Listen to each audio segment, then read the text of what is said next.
everyone, my name is Rita, and today we're talking about stencils, but specifically about marking your fabric with them for free motion quilting. There's so many tools out on the market. I just want to show you some of them, so let's get started. So here we have a whole bunch of marking tools, and this is just some of them. I know it looks overwhelming. There's so many on the market, so I'm just going to show you a few of them. Here is this is an air erase one. You'll notice it's purple. All the air erase ones typically are purple. So there's one by Boheen here. There's one by Dritz. There's another one here by Dritz. It's a combo pack.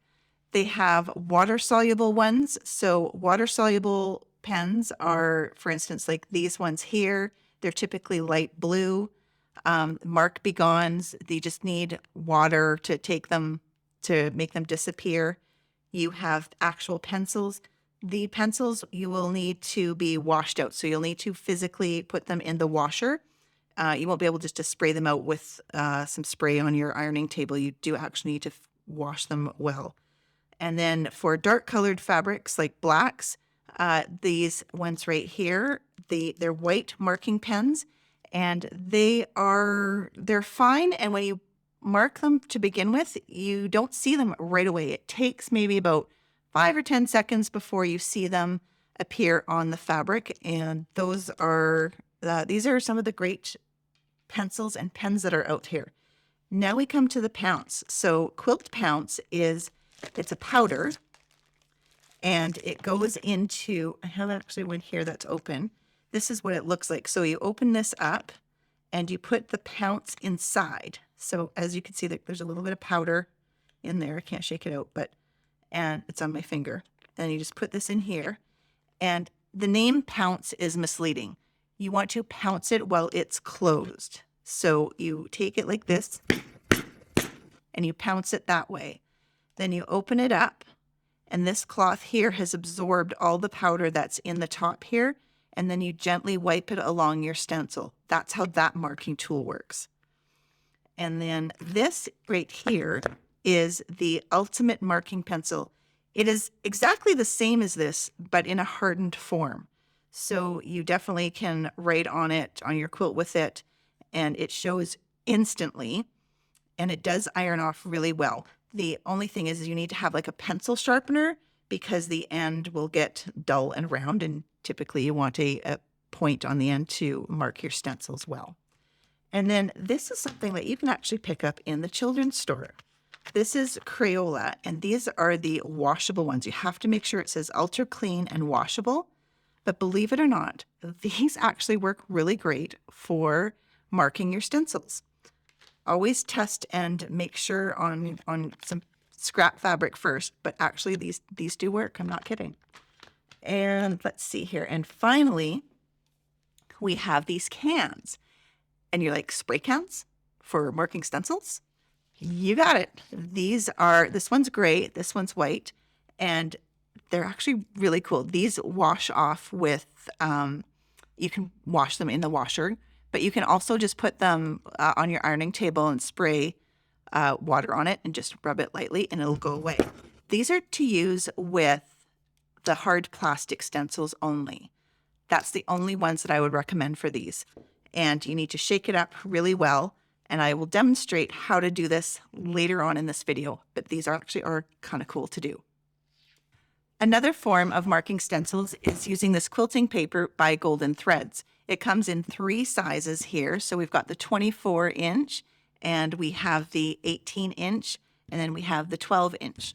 And this paper, it comes on a roll, and it's very see-through. It looks like almost tracing paper or maybe like onion paper, but you can see through it really well. As you can see the lines through here, and you can just trace your design on there. There's lots of books that you can trace on or find designs from. For instance, I've got these ones here from Quilt Maker. There's lots of different designs. You can find them in almost any kinds of books. And you would just lay this over and you would trace the design on here with a pen or a felt pen. And then you would take this, you would place it on your quilt top. You would place this on your quilt top and you would literally stitch right through this paper and then just tear it off. It is a really great paper. It is meant for this. And I honestly, I used to free motion quilt and do all my quilting using this paper all the time when I first started. So I rave about this paper. It's really great. So many different uses. What you can also do is you can stack this paper. So for instance, you have, you want to do multiple designs. So what you can do is you can fold it in half or however you want to fold it, draw the design on there, and then after you draw the design on there, take your needle, go to your sewing machine, use like an old needle, a big one, like a 90 needle, maybe even 100, and just stitch, pretend you're free motion quilting and just stitch along those lines. You're going to have the design on the first page because that's where you drew it. But then on the subsequent pages that you folded, you're just going to have those stitch registration marks. And that's where it comes in kind of handy because you would now have multiple designs. And then you would use your quilt pounce to mark those onto the quilt. Or if you don't want to do that, you can just literally stitch them out and pin them to your quilt, wherever you want to have the design, and stitch right through them and rip the paper out like that. This paper is so versatile. I love it. So let's, I'm going to show you next the stencils. So stencils are, oh, actually, you know what? I just want to show you one thing. I made, this is one of those where I folded the paper and I made the design. I wanted to do a pantograph design on a quilt.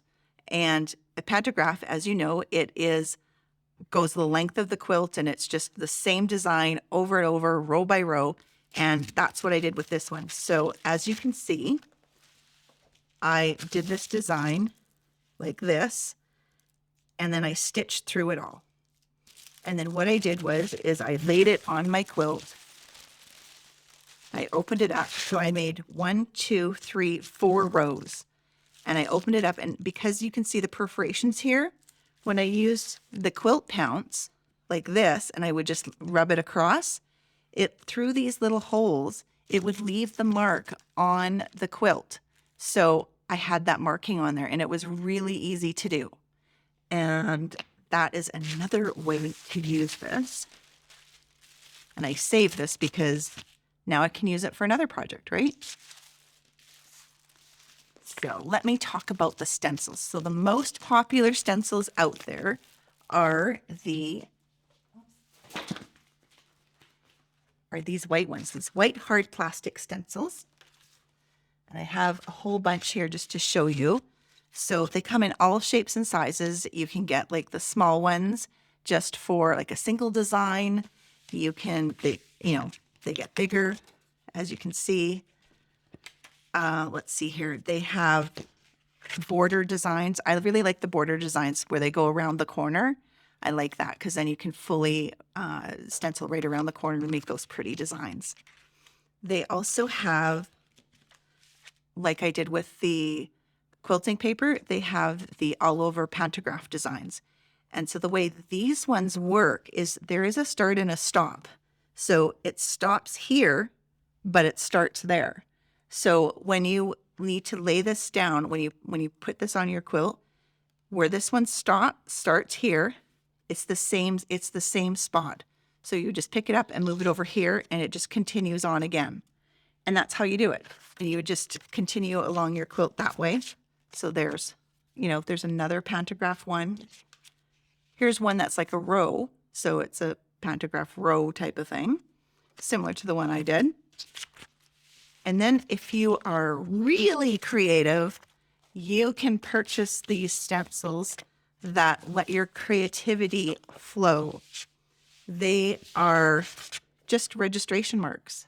So you can figure out, you put this down here, center it obviously, and however you want to do your design, you would just free motion doing that design. Here's one with just lines. And again, just bigger spaced lines. So you can figure out what design you want to do, but you just need to make sure you're straight, right? You want to make sure that you're not kind of going off on an angle. And then they have circle ones here as well. So those are all really great stencils, and these are the most popular stencils that are out there. But there is also some silkscreen stencils, which I really like as well. And they are these blue ones right here. They are, I believe, from Hansi. They're full-line stencil from Hansi Creations. And these they're literally silkscreen. So this is what you would use the pounce with. These white ones you could use pounce as well, but you could also use some marking pens. So you could use the air-erasable ones. You can use the water-erasable ones. You can use friction pens. Actually, I forgot to show you the friction pens. They're another favorite of mine as well. But these ones you can only use the pounce with because wherever the design is, wherever the white is, that's where the pounce will go. So they have like corner ones here as well.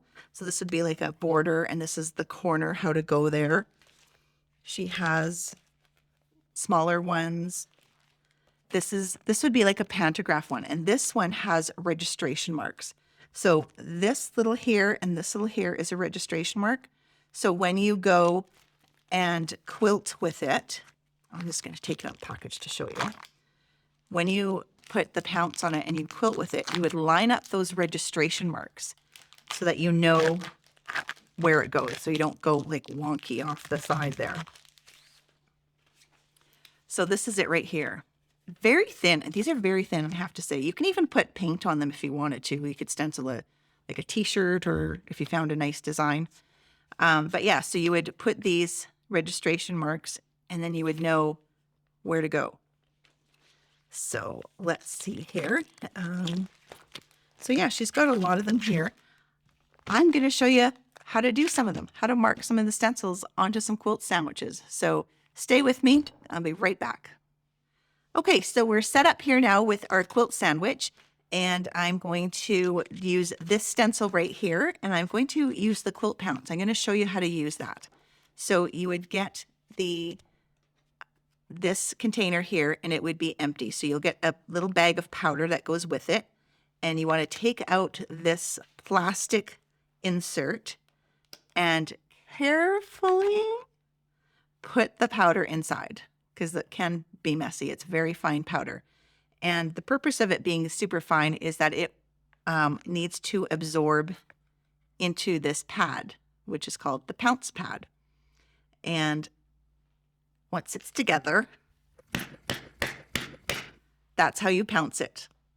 Do not pounce it on your fabric. That is not what you're supposed to do.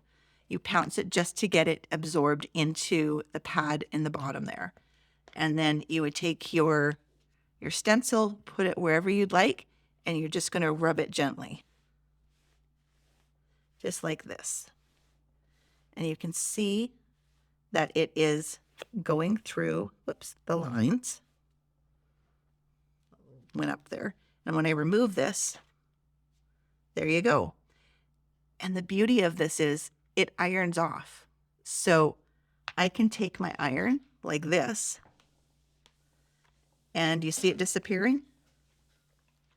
Now it's just leaving a few marks there right now because it's not all quite dry. I had the iron a little bit wet there for a moment, but that's how you're going to do it. So let me just redo this one here so that I can show you again. So you're going to put it down, and I've already pounced it. So you don't need to pounce it all the time, only if you notice it's not leaving any marks.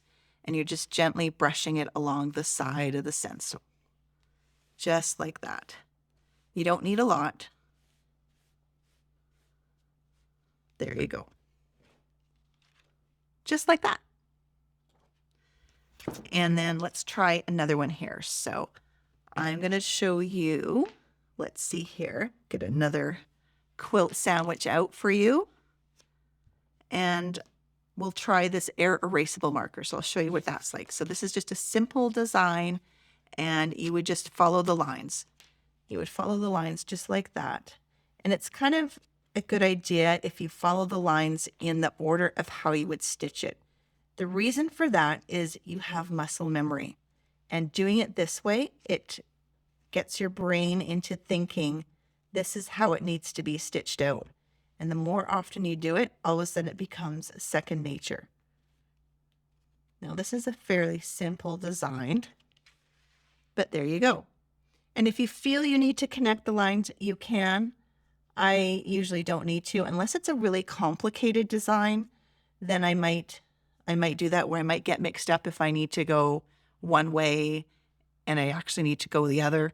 I would connect the lines, but honestly, I usually don't. And this is air-erasable, so it lasts between 24 and 48 hours.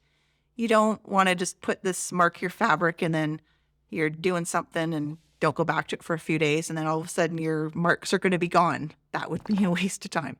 So make sure that you're going to quilt your quilt fairly quickly. Do not iron this. Do not iron this, because this will set the lines in. That will set the ink in. So you just need to let it air erase. Just let it sit out in the air and it will disappear on its own.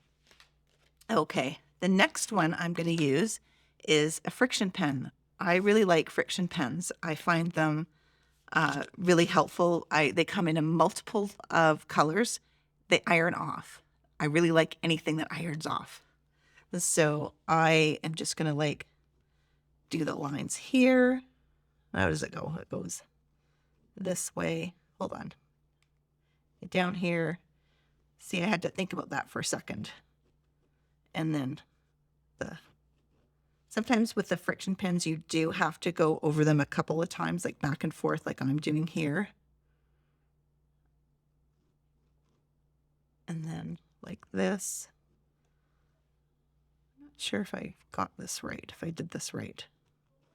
I need to double check. Let me just mark the lines all in here, just make sure I got them all. And then I'll show you how. It's really important that you mark all the designs and then figure out how you're going to stitch it, because you don't want to be figuring this out while you're at the sewing machine with the needle in. You need to figure that out ahead of time. Oops, I missed that one right there. Let me just get that in there. Okay. Okay, whoops, hold on. I missed this part here. So this one, it looks like you would maybe start here and you'd go up like this. Oh, okay, yes. So you'd start here, you'd do the heart, you'd come up here, down here, the heart like that, and up here like that. And then you could come down here and do this, and you do the other part. So sometimes they are a little tricky, I'm not gonna lie. But you need to figure that out before you get to your machine. You need to figure out how this design actually goes. And then the last one I wanted to show you is using the spray marking magic ones. So let me get, you know what, I'm just going to flip it over and I'm going to do it on this side. And because this is a light color, we use the gray.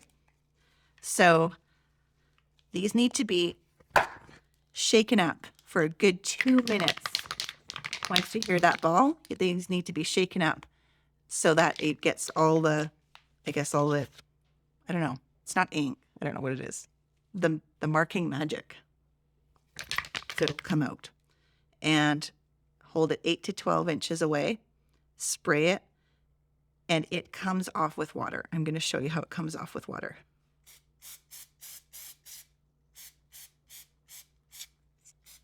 You're like, I know you're freaking out. But it's like that. And this is a good way to mark stencils if you have a lot of marking to do and you just don't want to do it. It's tedious to do it with a pen. I'm going to say that for sure. Sometimes you can use the quilt pounce, but it does, eventually it does wash off, it does rub off as you're quilting a quilt. So if you've got like a big quilt and you've got it rolled up on your machine because you're quilting it all, it does rub off after a while. So this is actually a really good technique. So I'm just going to spray it here with water. And as you can see, it's disappearing. Now, this is something you definitely have to wash out. It's not, I'm just showing you here that it does come out, but you need to actually put it in the washing machine for it to all come out. And it does work, see? It's really amazing stuff. If you have a big quilt to mark, I would recommend using this and this. And of course, use it in a well-ventilated room. Open your windows, open your doors. Don't be stuck in a little cubby hole and start spraying this stuff. But yeah, and then this, just take it to the sink, run water on it. Doesn't have to be hot, can be even cold water. And just give it a little rub with your finger. It'll all come off. So easy, I tell you. And yeah, so that is that for now. Thank you for watching. And if you liked what you saw, please click the subscribe link to be notified of more fun things to come. See you next time. Happy sewing.